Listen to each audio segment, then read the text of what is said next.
2011 में हमने कार खरीदी, वो भी शौक शौक में। यानी कार अगर हमारे पास नहीं भी होती तो कोई फ़र्क नहीं पड़ता था, क्योंकि कार का इतना उपयोग हमारा जीवन में था ही नहीं। कि ऐसा नहीं था कि रोज़ हमको कार की ज़रूरत पड़े और रोज़ हमको कहीं बाहर जाना पड़े।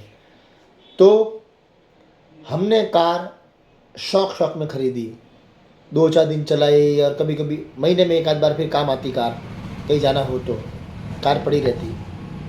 अब जिस चीज़ की ज़रूरत रोज़ न हो, आवश्यकता न हो, वो भी खरीदना, वो भी ले आना घर में, ये सब क्या है?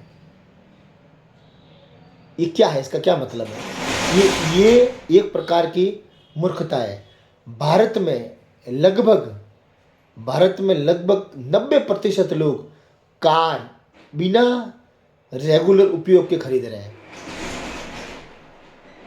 अगर कोई बिजनेसमैन हो, उसका कोई बिजनेस हो और उसको रोज़ कहीं जाना हो, अगर वो कार खरीदे, अगर कोई ड्राइवर हो जो जो इधर से उधर लोगों को पहुंचाता है ट्रैवल में, अगर वो कार खरीदता हो तो वो कार रोज़ चलेगी, रोज़ काम में आएगी।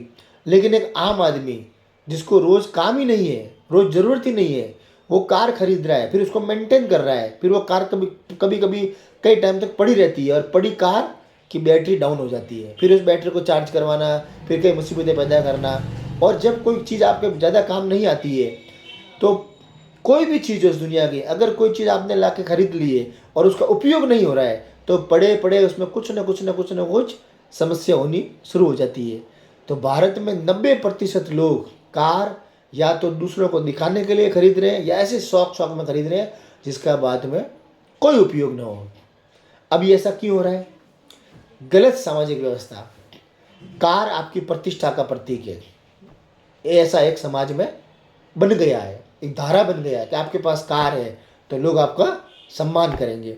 और उस सम्मान को पाने के चक्कर में आप कितनी परेशानियां झेलोगे। 5 लाख की कार है, 7 लाख की, कोई 10 लाख की खरीदता है, कोई 15 लाख की खरीदता है। और अभी तो बैंकों के द्वारा ऐसा जाल फैलाया हुआ है, फाइनेंस कंपनियों के द्वारा, कि आप बस कार खरीदो, हम आपको लोन देंगे, आप खरीदो बस। तो वो जाल, पूरा बाजार का जाल फैला हुआ है। तो इंसान के पास, किसी के पास 10,000, 20,000, 50,000 होते हैं, और 50,000 में वो कार ले आता है, फिर किस्तों में भरते रहता है और किस्तों को भरने में उसे कमाना भी पड़ता है। तो ये सब जो जंजाल है कार ये फालतू खरीदने का, इसका इलाज है संपूर्ण समाधान व्यवस्था, जो कि अगर लागू हो जाए, तो किसी को भी कार खरीदने की ज़रूरत नहीं पड़ेगी।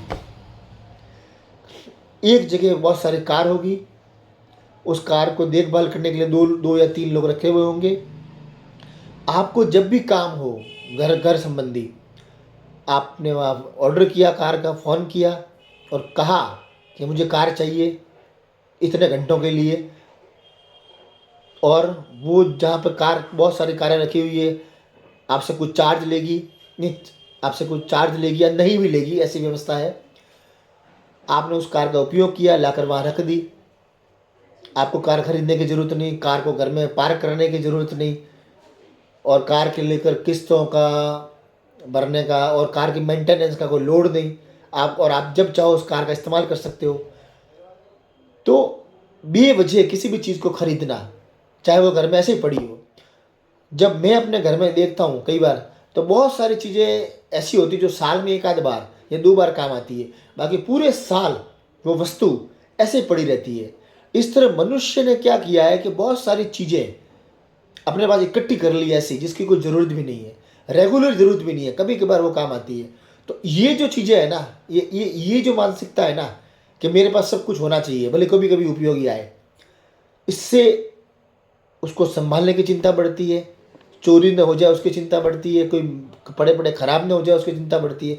तो इन सब सारी चिंताओं का निवारण है संपूर्ण समाधान व्यवस्था। उस व्यवस्था के बारे में जानो, समझो, क्योंकि ये आपके सुख के लिए व्यवस्था है। आपके दिमाग में जितनी भी चिंताएं है बेफालतू की, जो आपने सोसाइटी में रहते हुए सबको दिखाने के लिए या किसी डर से या किसी प्रकार के भय से आपने पैदा कर दी है, वो सारी चिंताएं मिटाने के लिए एक नई व्यवस्था पैदा हुई है। उस नई व्यवस्था का नाम है संपूर्ण समाधान व्यवस्था। और ये व्यवस्था जब इस दुनिया में लागू होंगी तो सभी सुखी होंगे, बिना ज़्यादा संसाधनों के, बिना ज़्यादा चीज़ों के, और सभी चीज़ों का इस्तेमाल करते हुए, बिना किसी भी चीज़ का मालिक बने हुए, बिना मालिक बने हुए इंसान उसका उपयोग करेगा। कार का उपयोग करेंगे, हम घूमने जा सकते हैं कहीं भी, हम किसी भी चीज़ का जो हमारे पास नहीं है उसका भी बिना किसी टेंशन के, बिना किसी प्रॉब्लम के उपयोग कर सकते हैं। तो ऐसी एक संपूर्ण समाधान व्यवस्था है। उसको इस देश में, इस पूरे दुनिया में, मनुष्य जाति में, पूरे मनुष्य समाज में लागू करने का एक योजना है जो प्रेमजीत सिरोही ने बनाई है, और वो भी प्रचार कर रहे हैं। और हम जैसे लोगों को ये बात समझ में आ रही है। उनका ये कहना है कि जब ये व्यवस्था दुनिया में आएगी तो लगभग सभी लोग समृद्ध होंगे, सभी लोग खुश होंगे, कोई अमीर नहीं होगा, कोई गरीब नहीं होगा, किसी को कोई अभाव नहीं होगा। ऐसी दुनिया जिसमें किसी को कोई अभाव ना हो, किसी को कोई टेंशन ना हो, उसे ही एक अच्छी दुनिया कहते हैं। कोई किसी की ज़िंदगी का मालिक न बने, उसे ही अच्छी ज़िंदगी कहते हैं, अच्छी दुनिया कहते हैं। तो संपूर्ण समाधान पढ़ें और व्यर्थ की चिंताओं से मुक्त हो जाने की बेहतरीन व्यवस्था को लागू करने में सहयोग करें।